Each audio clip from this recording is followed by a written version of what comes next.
Good morning or good afternoon. Thank you for joining us today.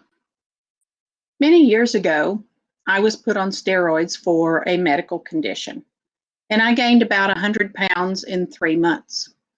One day, I bought a pair of hose for a wedding, and when I opened the package, they already had a run in them, so I took them back to exchange them. The 17-year-old stick person working that day told me they didn't exchange anything unless they had an obvious factory defect, and maybe I should try another brand of hose because that brand was very delicate. Was this bias on her part? I felt like it was, but it's possible that it was just an implicit bias on my part. The thing is, everyone has biases. However, not everyone is aware of it. And this is what's known as unconscious or implicit bias. Being unaware of having a bias makes it hard to correct that bias, and it can create significant difficulties in your life, and especially in your workplace. Welcome to our session, Implicit Bias, Ripping the Blinders Off. This training is brought to you by Commercial Electronics. If you'd like to learn more about our recording solution, third-party quality assurance services, or Live 911, visit comelectronics.com. This webinar is part of our public safety education series, and you can view our upcoming webinars on our training page at comelectronics.com/training. Now, I want to point out a couple of things before we begin. Many of the webinar functions here are the same as those that you may be used to from other programs, such as asking questions, seeing any polls that are launched, and chatting by clicking on the icons there on the left of your screen. If there are any handouts associated with the webinar, you'll be able to access those by clicking on the Handouts button. Now, you're automatically muted to eliminate background noise. However, if you'd like to ask a question, you can click on the little microphone to raise your hand and request to be unmuted. One feature I want to point out is the Notes button. You can now take notes during the webinar, and those notes will be emailed to you automatically at the conclusion of the session. Keep in mind that you'll be the only one who will be able to see your notes. Now, you can submit questions at any time by typing your questions into the Q&A pane or the chat pane of the control panel, and I'll address them during the Q&A session at the end of the presentation. At the end of the session, you'll have an opportunity to rate the session and give any comments that you might have. And then once you leave today's webinar, you'll receive a follow-up email within 48 hours with a link to view a recording of today's webinar. My name is Beth English, and I'm the QA Program Manager for Commercial Electronics.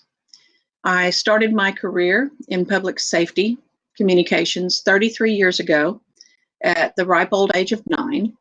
I've got my master's telecommunicator certification from Texas Commission on Law Enforcement. I'm a TCOL instructor and a past Texas NENA president. On the personal side, my husband and I spend our leisure time RVing with 2 dogs, 4 cats, and 2 hedgehogs. Now, today's objectives are for you to be able to define implicit bias, identify ways in which implicit bias manifests itself in the workplace, identify ways to recognize when implicit bias is affecting one's interactions with coworkers, subordinates, and supervisors, identify ways in which implicit bias affects one's career, and identify solutions for combating implicit bias. So what is implicit bias? Implicit bias is often defined as prejudice or unsupported judgments in favor of or against one thing, person, or group as compared to another, in a way that's usually considered unfair. Implicit bias occurs automatically as the brain makes quick judgments based on our past experiences and background, and it's often incompatible with one's conscious values. And I apologize for the meowing cat. Okay, so here's a perfect example. Let me play this for you.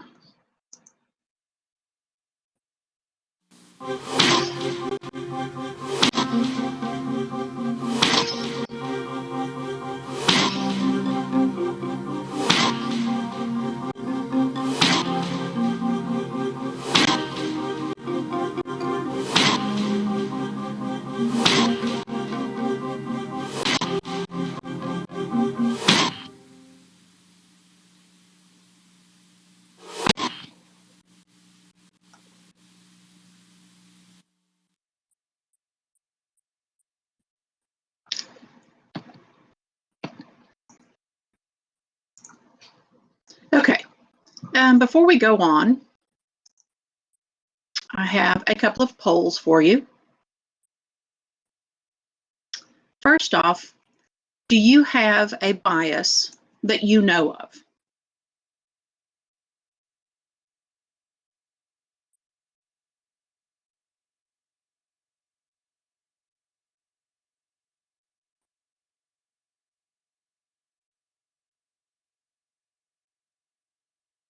Well, okay, so most of us know about our biases.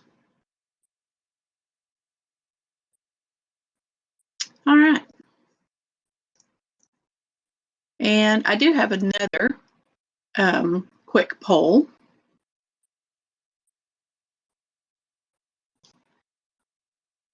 In reference to this video,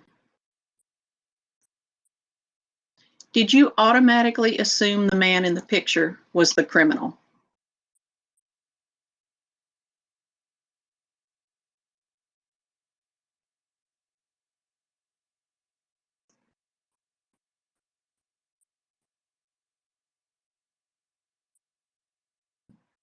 Okay.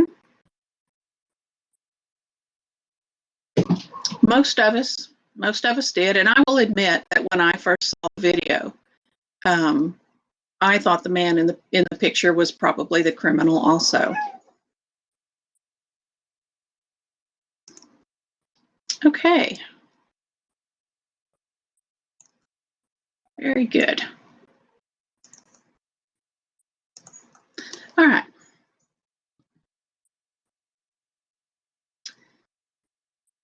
Now, as I said, we all have biases, and not all of them are implicit. So these are the most common biases that have been discussed in cultural diversity classes, on the news, and in social media. So do you now, or have you ever knowingly had any of these biases? It's hard for us to admit that we have biases because we all think that biases are bad. But if you're honest with yourself, you'll realize that you have at least one of these, and I will prove this to you shortly. So what are some implicit biases? If those were the common known biases, then what are the ones that that we don't think about, the ones that we've been conditioned to have based on our previous experiences and influence? So let's start with clothing. Remember when you were younger, if you didn't have the brand of clothes, you were ignored or made fun of? Whether that was Halston in the 70s, Tommy Hilfiger in the 80s, Guess in the 90s, all the way up to Miss Me in the 2000s. What about when an applicant comes into your workplace dressed in a t-shirt and jeans? Do you automatically consider them less than any other applicant because they didn't dress appropriately? Many of us do. I know that I have. What about tattoos and piercings? Even though they're very common now, not everyone is comfortable with them, with tattoos and piercings. Some still consider all tattoos to be signs of gang membership. And same thing with piercings. I know that I used to be afraid of people with tattoos and leather jackets until we joined a Harley group. And I found out that not everyone with a tattoo was a thug. The Harley group was actually a group of, doctors, lawyers, school administrators, engineers, like people like that. And I had just been conditioned to be afraid of tattoos, probably from television, but I never thought of that as a bias. We've probably all been subject to economic bias at one time or another. I mean, after all, who goes into public safety to get rich? None of us. Those in higher income brackets frequently have biases against those in lower income brackets. So, for example, have you ever walked into a high end store to look around, knowing you can't afford anything in there, and felt like the salesperson was watching you to make sure you didn't steal anything? More than likely, that's an implicit bias on their part. You may even experience similar feelings if you have contact with the public. Someone from an economically depressed area of town comes into the lobby and you automatically make assumptions about them. Another implicit bias is a bias against coworkers with children. Employees with children are often passed over for projects or promotions because the thought is that they don't have the same dedication to the job as those without children. If you don't have children, you may have an implicit bias against your coworker who has children because you think they don't work as hard as you do because they take more time off. Education's another area that some are biased about. Now, I personally don't care whether you have a degree or not, as long as you can do the job. I've had people who worked for me that had a GED and excelled at the job. I've also had employees who had 4-year degrees but couldn't reason their way out of a paper bag. Now, we've seen a lot of political bias in the past few years, but not all of it is known. Have you ever gotten along really well with someone, and then one day during a conversation you found out that they had completely different political leanings than you do? Did you mentally or emotionally pull away from them because of that? How many of you feel or have felt left out of things because someone had an affinity with someone else, whether it was picking someone for a sports team or getting a coveted position, better shift, or better RDOs? Now, I've seen the halo and horns effect in action during the hiring process, although I don't think my employees realized it. During the process, we would have applicants do a sit along so that they could see what the job was like. And in one case, everyone got along well with an applicant and everyone suggested that she be hired. Well, this turned out to be a very bad hiring decision. And they didn't realize that until several weeks into this employee's employment.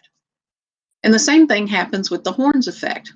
At one agency I worked for, they had had a previous supervisor with the same name who was described as crazy. And then when I was brought into the agency, the employees had determined that I would not be a good fit because of my name.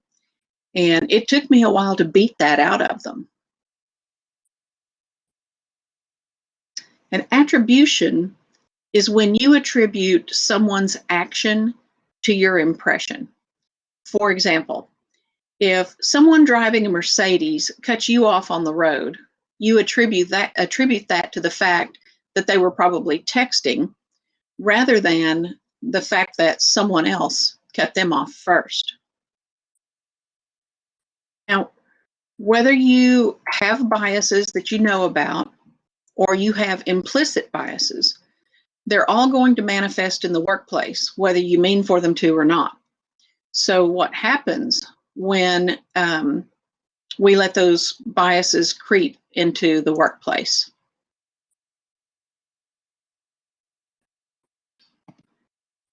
Oops. Okay. Racial bias can be learned either from attitudes during our upbringing or developed as a result of experiences. Working in public safety, you may develop biases of which you're unaware from dealing with the public. And depending on what part of the country you're in, what kind of crime rate you have, and the types of crimes that you encounter in your job. Because of these biases, you might mishandle a call, refuse to send help, or prioritize a call lower than it should be, resulting in injury or death. As much as or as much as we like to think that we have moved forward in the way of gender bias, it is still very much alive in the workplace, including public safety.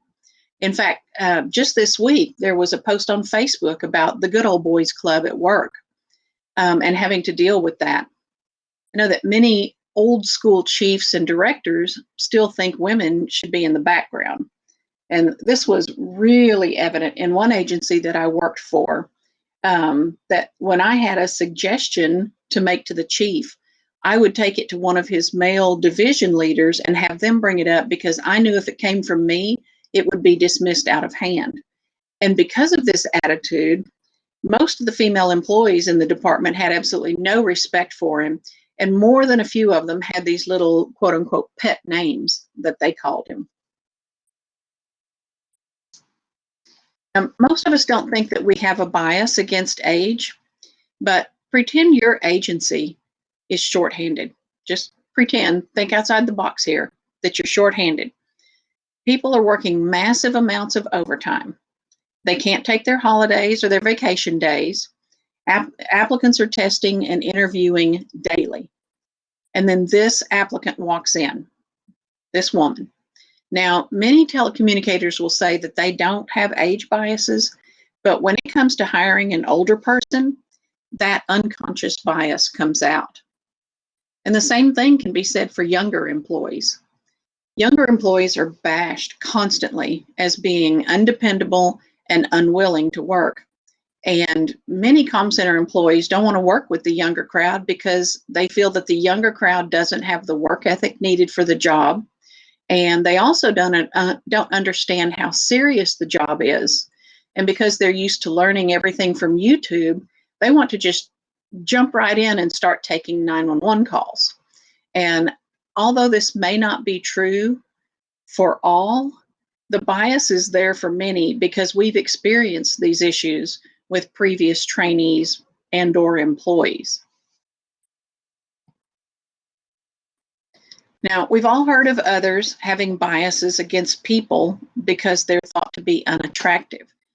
But there are also some who have biases against those who are thought to be very attractive. If you work in a comm center, have you ever thought to yourself, I hope they hire the ugly girl. That pretty one would be way too much trouble. We've probably all been in the situation where a very attractive person was hired, and then suddenly the responders had a bunch of paperwork they needed to pick up in communications, or they decided everyone in there needed a Starbucks, so they brought everyone a drink and or food just to have a reason to see the attractive new employee. That can be very disruptive and very frustrating. Attractiveness is also a bias because it reflects professionalism and self-awareness, which is something that all hiring managers are looking for.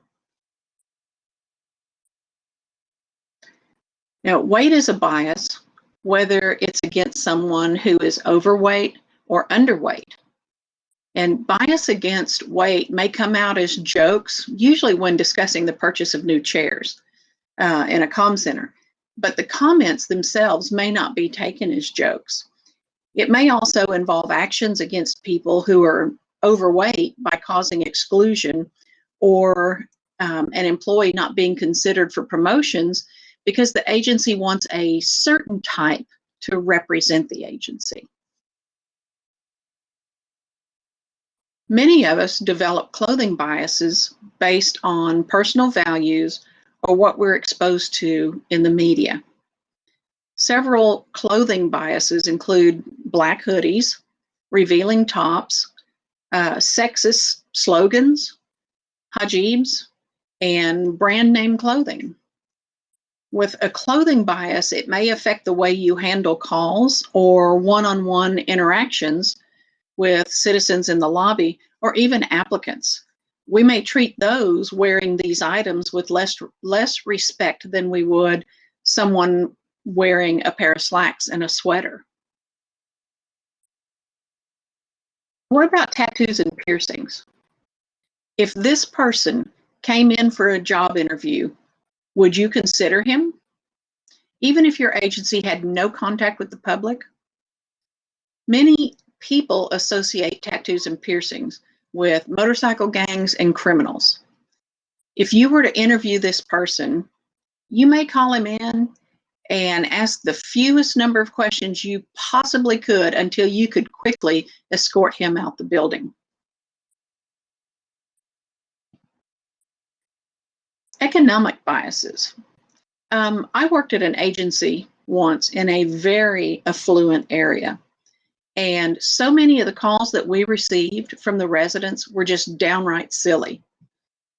On the flip side, you may receive calls from an economically depressed area in which police and EMS are used for taxi service.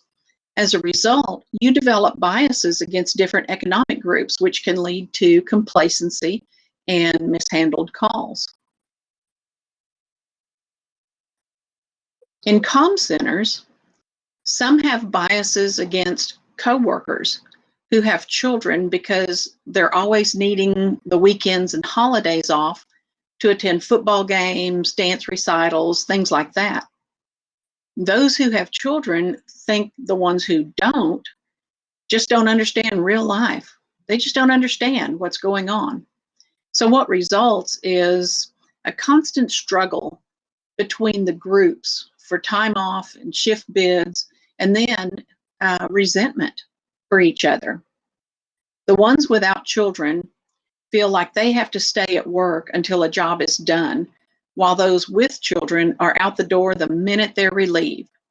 So this leaves the childless employee feeling like their off-duty time is not as important as the coworkers who has children. To degree or not to degree? That is the question. Many moons ago, I was on an interview board to pick a training coordinator. There were only two applicants, one who had a degree and one who didn't. They were both tasked with having a project done for the interview. Now, during the interview, the two applicants were pretty even. I mean, they were running neck and neck until we got to the project. But one of them just literally blew the other one out of the water. So we chose the applicant who didn't have a degree for the position. Now, the one who wasn't chosen made the comment that he couldn't believe it was up to 5 uneducated women to make that decision. Now, I may not have a college degree, but I am not uneducated. So not only was this applicant biased against those without a degree, but he was very obviously biased against women, and still is.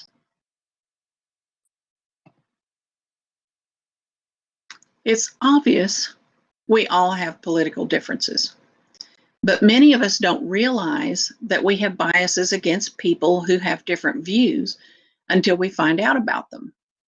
All of a sudden, you look at that person differently.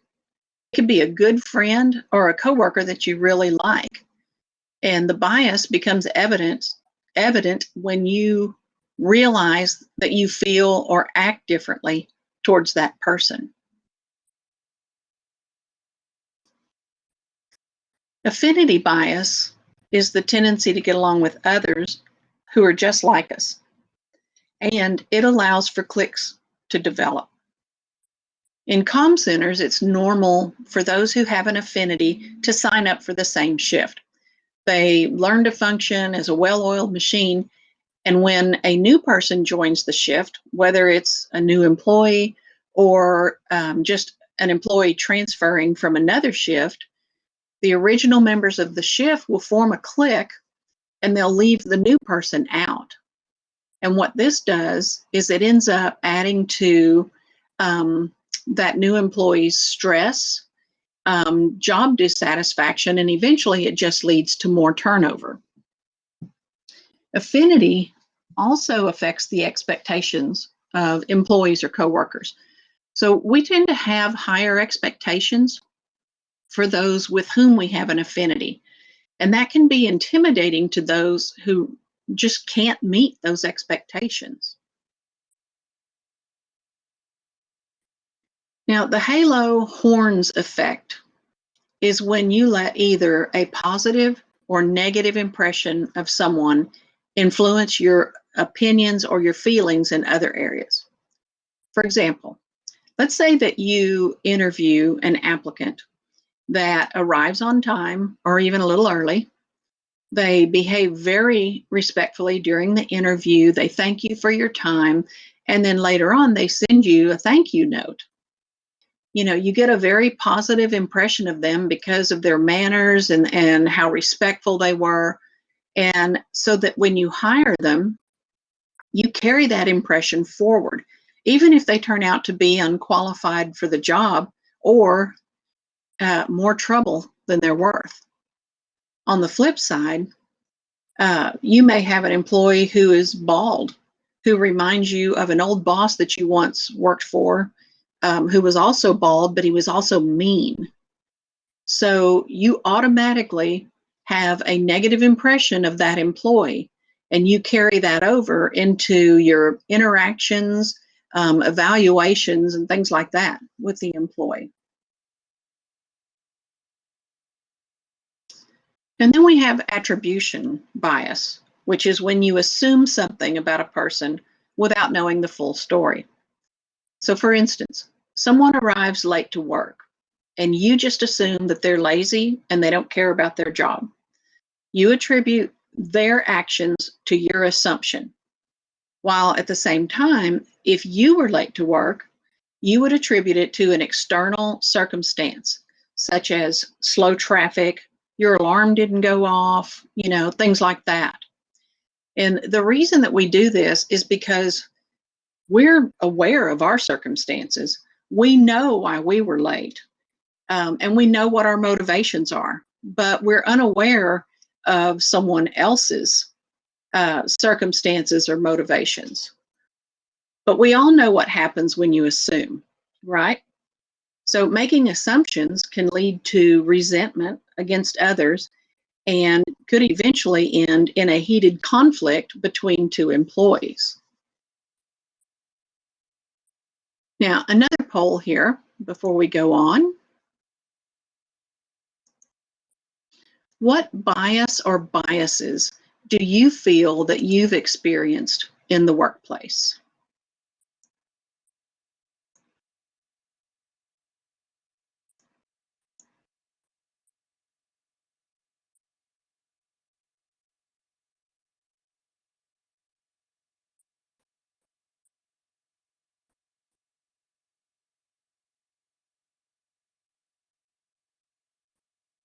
A lot of age. That's interesting.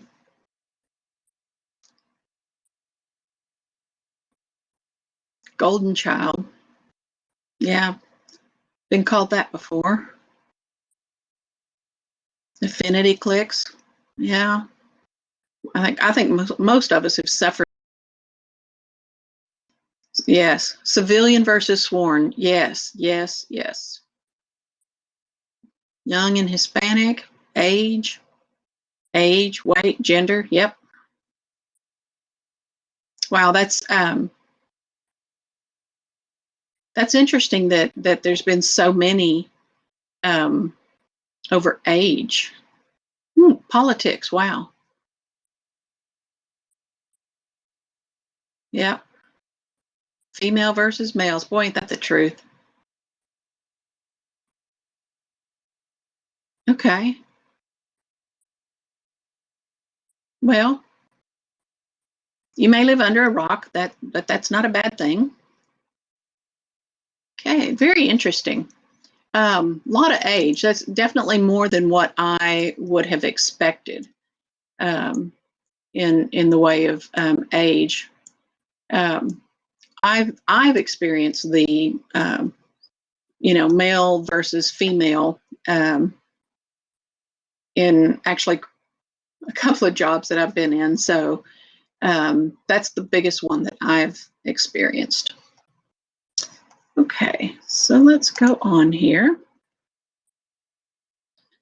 All right.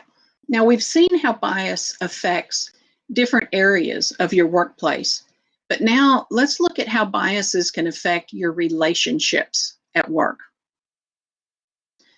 Several of these biases, such as age, race, and gender, can affect your expectations of others, whether making them either too high or too low.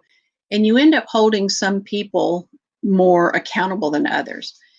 And what this does is it ends up causing resentment between the employees and between you and the employees.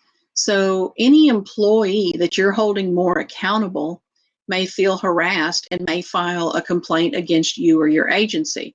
And this is true even with trainees. If you are a trainer and you're holding one trainee more accountable than you did another one, you can also be subject to a harassment complaint against you. Okay. You may have a preoccupation with another person's eating habits or how their clothes fit. I had a supervisor once who saw a picture of herself one day and decided that she needed to lose weight.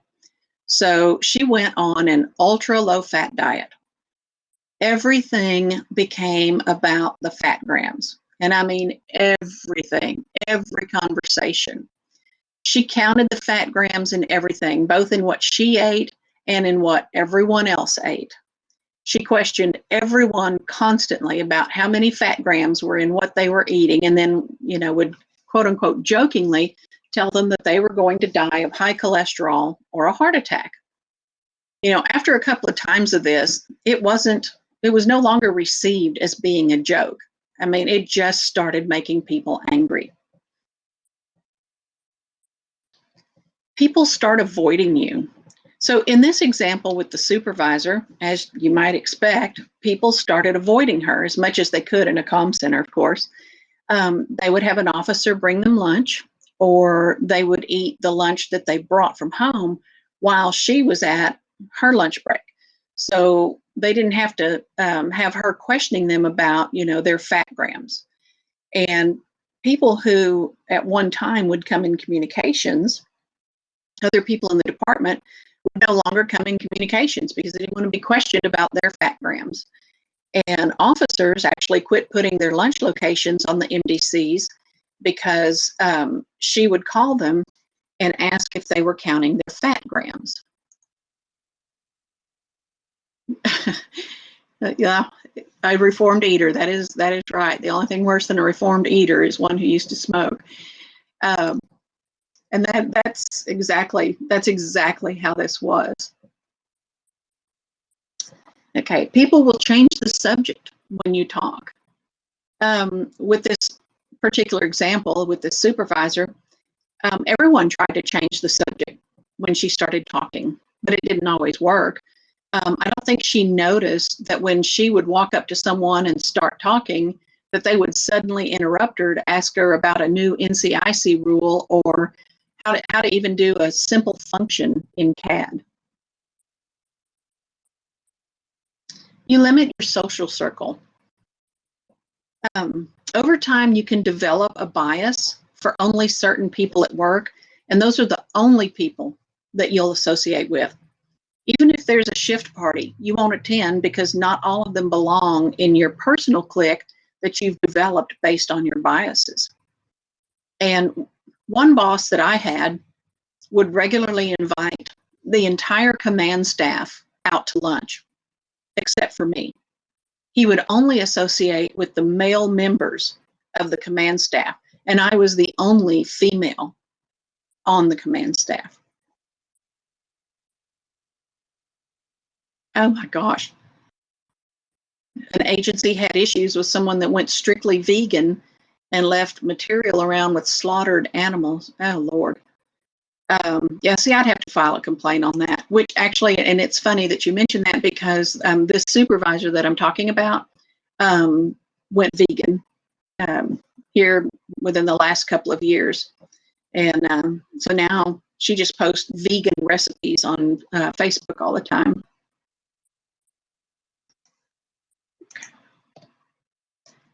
All right, you find yourself participating in conversations, making fun of others.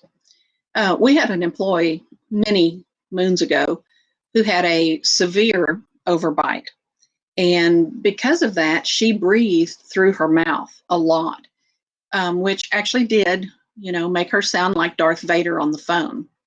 And so citizens would ask her all the time if she was okay because it sounded like she was having difficulty breathing. So a lot of people made fun of her on a regular basis because of the way that she looked and breathed. You ignore people who don't have the same interests. So I have a friend who posts pictures of herself every day in workout clothes in the exact same pose. Now, I'm not an exercise junkie. In fact, I absolutely hate working out. So I have a known bias. I'm telling you right now, that is a bias that I have. Because of that, I don't comment on her pictures or get involved in the conversations between her and other mutual friends. Now, if she was posting pictures of the view from her house or pictures of her pets, I would engage. But because of my bias against working out, I just choose to ignore her. So if you ignore someone you work with, though, this could cause tension in the room and failure to communicate, leading to mistakes that cause death. You avoid people who have different political views. Just because someone has a different view politically doesn't mean that you don't have other views in common. If you're avoiding them when you should be working together as a team because of your bias, you could be causing harm to someone who needs help. If you're in a supervisory position, you may find yourself being more critical of someone who has a different political view than you do, which can definitely have an effect on the workplace. You look for culture fit when hiring. You hire someone who is a fit in the culture of your agency. Now, one problem with that is if everyone you hire fits into the current culture, you get absolutely no diversity. Everyone is the same. Now, someone being a fit into the agency culture is not a reason to reject them as an applicant, but it's also not the only criteria that should be used to hire them either.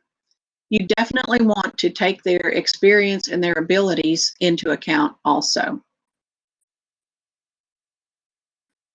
Your facial expressions change when you have a bias against someone. I know that I can say anything I want, but my face will always tell the truth. If you have a bias against someone or something, it's generally going to show in your expression unless you are a supreme poker player. And this can cause problems with the person against whom you have the bias, especially if they notice those facial expression changes. Have you ever made a mistake in a call and you immediately noticed your coworkers texting or messaging back and forth and laughing, especially if you're not part of the clique? This kind of behavior will keep people working their days off and all holidays forever because it will increase your turnover rate. Have you ever sent a message, whether through instant message in your chat or by text, making fun of someone only to realize you actually sent the message to the subject of the message by accident? Remember that people who feel mistreated at work will leave for a better environment. Someone's facial expressions show when someone irritates their soul or enters a room. Okay. And you may find that someone has a condescending attitude towards others because of biases. Having that attitude towards coworkers is bad enough, but having that attitude towards supervision can cause major problems for you. Now, having biases, whether conscious or implicit, can affect your career without you being aware of it. As humans, our decisions are influenced by our primary biases. And our primary biases operate parallel to our rational and logical thinking. Implicit bias is rife in the workplace, where our backgrounds, our previous experiences, and societal stereotypes directly impact the decisions we make without us even realizing it. And some of those decisions can have disastrous consequences. Okay, your biases can cause you to have a history of bad interactions with coworkers and a history of treating others with disrespect. Regardless of your race, you can have racial biases that affect your interactions with your coworkers and supervisors. You talk down to some, you're rude to others, and you take innocent comments and make them about race.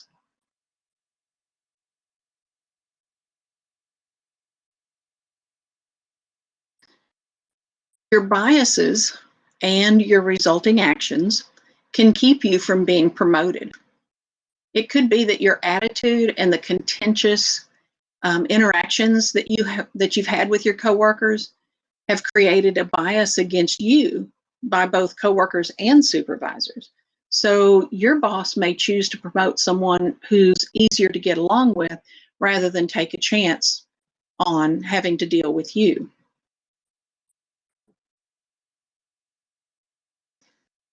Your biases can lead you into lawsuits. Many years ago, a telecommunicator made assumptions about a child caller because of her past experiences with one. She refused to send help, which led to the death of the child's mother. She ended up being jailed as a result of her bias. And as recently as 2019, another agency made the same assumptions when they had a child caller who gave the correct address. Rather than send help, they prompted him to go outside and look at the house address and to find a piece of mail with the address on it because they didn't trust the information that he gave. The mother died at the hospital, and the family is now suing the agency and the dispatchers involved in the call.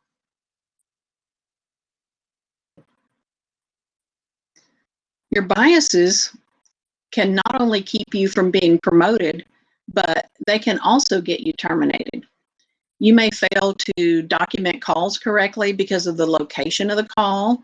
It's in an area of town that, you say that, oh, this is always going on there. You may fail to document correctly because of the caller's native language, or your assumption even that the caller doesn't have an actual emergency. We've all heard stories about dispatchers who've been terminated because they failed to send help because they made assumptions about the call, just like the one who was jailed. There was also a dispatcher who was recently terminated from an agency when they used a racial slur on a hot mic. So because of your biases, you fail to use your communication skills, or maybe you choose to use them in the wrong place, such as social media. One dispatcher had a bias against drug users. So when a pregnant woman overdosed and was revived with Narcan, the dispatcher posted a foul language-filled rant on Facebook saying that the patient should have been left to rot. Well, that dispatcher was terminated also.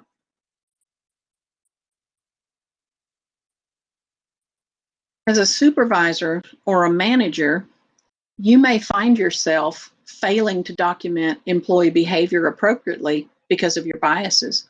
Remember the halo effect that we talked about? Should you let that cloud your judgment, you may find yourself the subject of a complaint or a lawsuit. And the same is true if you're documenting too much for a certain employee. That can be construed as harassment based on bias.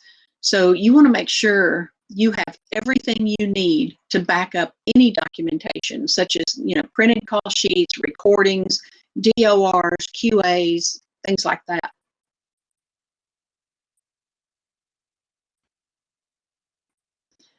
Many moons ago, I had a director who refused to fire anyone, regardless of whether they could do the job or not.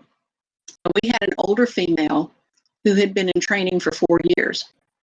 Yes, you heard that right. 4 years in training. We documented all the mishandled calls every time we had to repeat a procedure or an instruction to her, and her failure to retain information from one day to the next. But each time we went to him to say that she needed to be let go, he'd refuse. He said she had no kids at home and no reason to call in sick. She was a career woman. And fortunately, we never had a lawsuit because of this employee, but it was only because she was never left alone to answer phones and she never advanced to the radio in 4 years. Now, this was an extreme case of negligent retention and gender bias. The director also had a strong bias against younger female workers with children.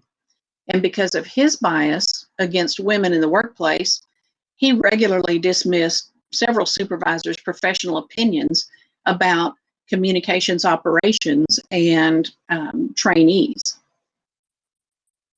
Now, as a manager or a supervisor, you can also be accused of negligent retention if you make decisions on whom to promote while overlooking poor performance of those that you know and like.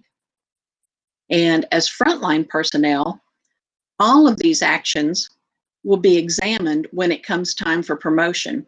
And your actions, based on your biases, may keep you from ever being considered for a position with more responsibility.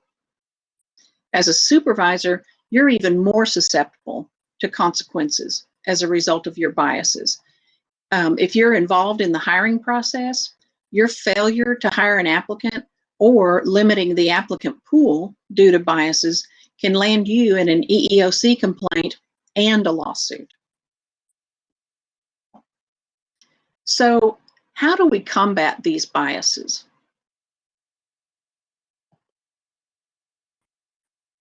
You may or may not have heard about or remember this, but this is Susan Boyle.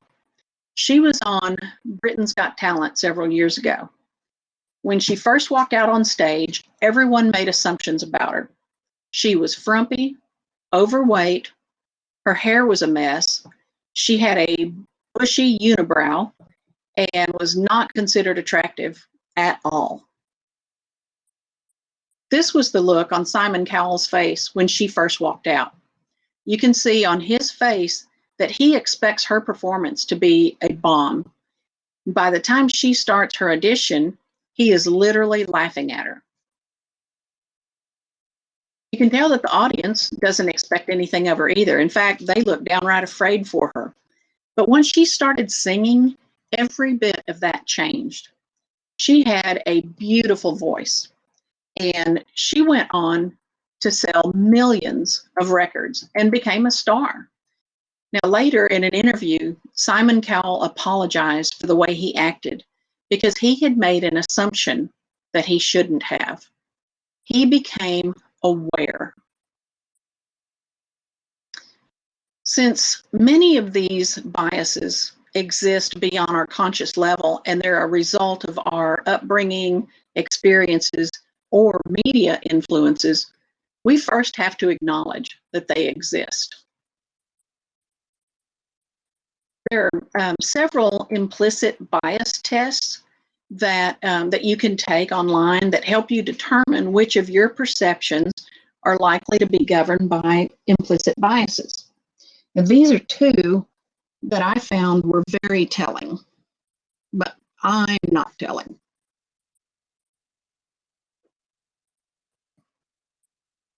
Once you get past the uncomfortable moment of realizing that you have biases, you need to move away from the thought that all biased people are bad and all good people are not biased. Okay, understand that? All biased people are not bad and all good people are not biased. You've got to move away from that. And then you need to remove the labels and realize that when you have people, you're going to have bias, period. So one thing about biases is that it's much harder to unlearn than it is to learn it. So to combat any biases that you might have, you're going to have to create new knowledge so you can unlearn those influences or what you've been taught. One way to do this is through substitution. Substitute one person for another in a situation, and then ask yourself if you would still feel the same way or if you would still respond the same way. For instance, you find yourself treating a homeless person like a criminal because of the way he's dressed. Substitute your child for that vagrant, and then ask yourself if you would treat your child like that. Also consider if you would want someone else treating your child like that because of the way he was dressed. Something else to try, think about an issue you have that you might want to discuss with someone. List the people, whether people you work with and or people outside of the workplace.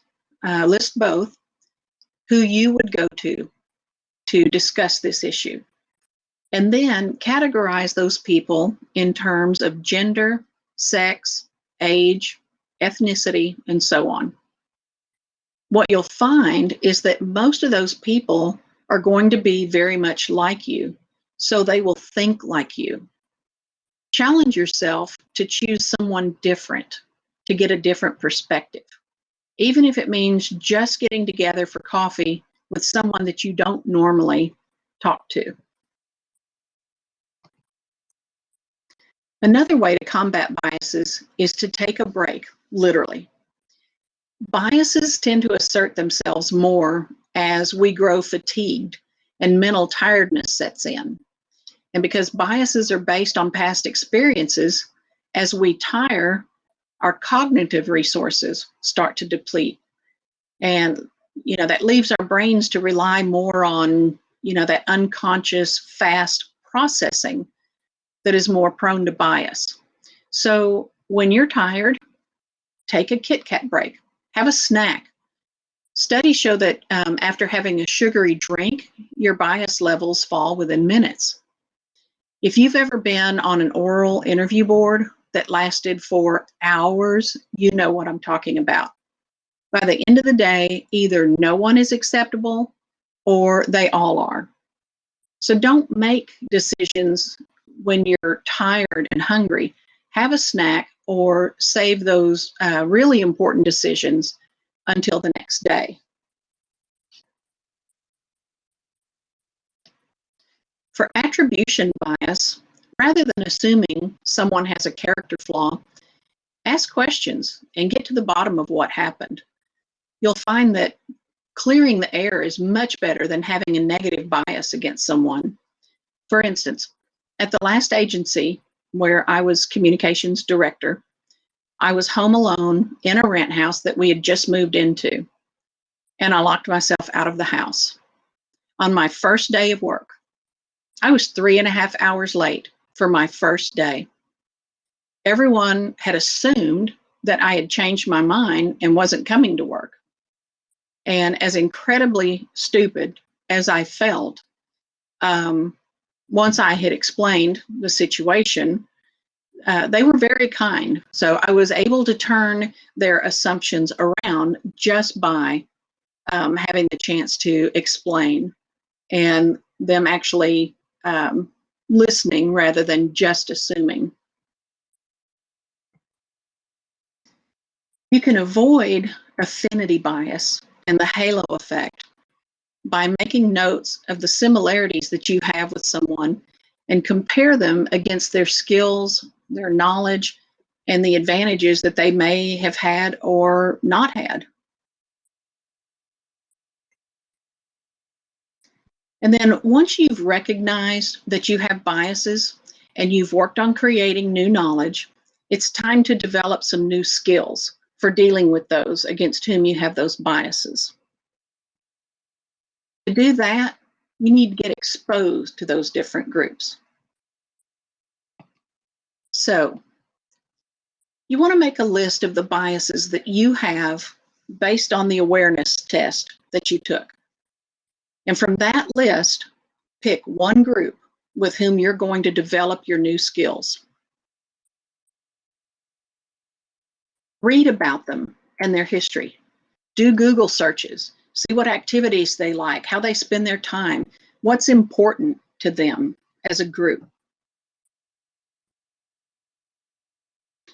You may find through some of your research that you have more things in common with that group than you thought. So for instance, if you have a bias against people from Texas, make a list of people that you admire in general and the reasons you admire them. Then research those people. See how many of them were actually born in Texas or are from Texas. Basically, you need to expose yourself to more knowledge to overcome those biases. And then once you've developed some new knowledge, you need to take action. The first thing you can do is make a concerted effort to interact with a group from your list of biases. For instance, your awareness test showed that you have a bias against older generations. Pick a time and a place that you can interact with several from that generation, such as at a quilting bee, a gardening show, or even the local Harley-Davidson shop. My husband and his friends hang out at the Harley shop every day just to drink coffee and swap PD war stories, which, by the way, get more daring at each telling. They call themselves the Grumpy Old Men's Group. And I am sure that they would love some young whippersnapper, other than me, of course, to come in and talk to them. So once you decide on a place, spend some time with the people in the group. You may find through conversation that the older generation isn't as lost or unimaginative as you might have thought. And this could go a long way towards helping you build a relationship with your older coworker. Through interaction with the group you've chosen, you can show the compassion and the understanding that you've developed through your research. And this, in turn, is going to let you replace those feelings of bias with the reality of the interactions that you've had. But above all, we need to remember the thing is, when it comes down to white, black, man, woman, straight, gay, Catholic, Muslim, American, Mexican, we all taste like chicken. So get out there and conquer those biases. Now, before we get to the questions, I want to remind you to tune in next month, same bat time, same bat channel, Wednesday, April 7th at noon Central Time, for our next webinar, Constructive Criticism, because morale doesn't improve with beatings. So join us for this session and learn how to provide constructive criticism that will make your employees or trainees want to GRIPE. So if you have questions, go ahead and put those in the question or the chat pane, and I will get to those as quickly as I can. And in the meantime, remember, if you need a certificate for today's lesson for continuing education credit, send an email to training@comelectronics.com. And I want to thank you for joining us. This presentation has been made possible by Commercial Electronics, provider of public safety solutions, including Higher Ground NG911 recording, CQIP third-party quality assurance program, and our newest product, Live 911, which allows for one-way streaming of the live 911 calls to the officers' computers in their units. If you want to know more about Live 911 or any of our other products, reach out to us at training@commelectronics.com, or you can email me directly at beth@commelectronics.com.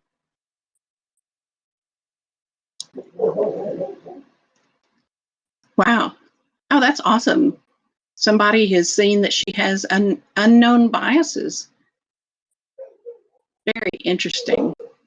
I would like officers to listen to this, because this is it is very telling when you start thinking about it, and there are biases between sworn and unsworn, and whether sworn are considered smarter than unsworn, things like that. I personally think the officers just don't know how much we do. And that actually is one of the reasons that I really like this new product that we've got, Live 911, because it does show the officers exactly what's going on. Thank y'all. I appreciate y'all joining us. Yes, you will get a copy of the recording within 48 hours. It'll have the PowerPoint in there. If you actually want a PDF copy of it, send me an email and I'll send that to you. Thanks, Dade. I'll see you next month. Thanks, Gail. Thank you, Jenny.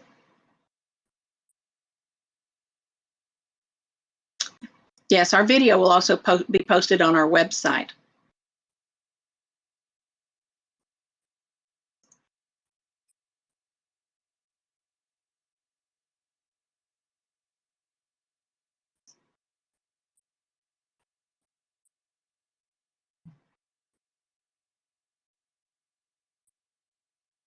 Yes, if you want a certificate, just send an email to training@commelectronics.com.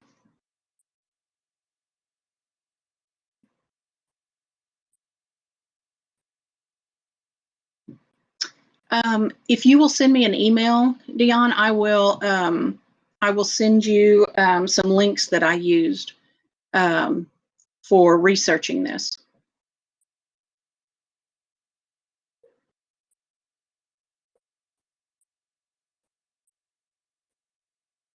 Certainly.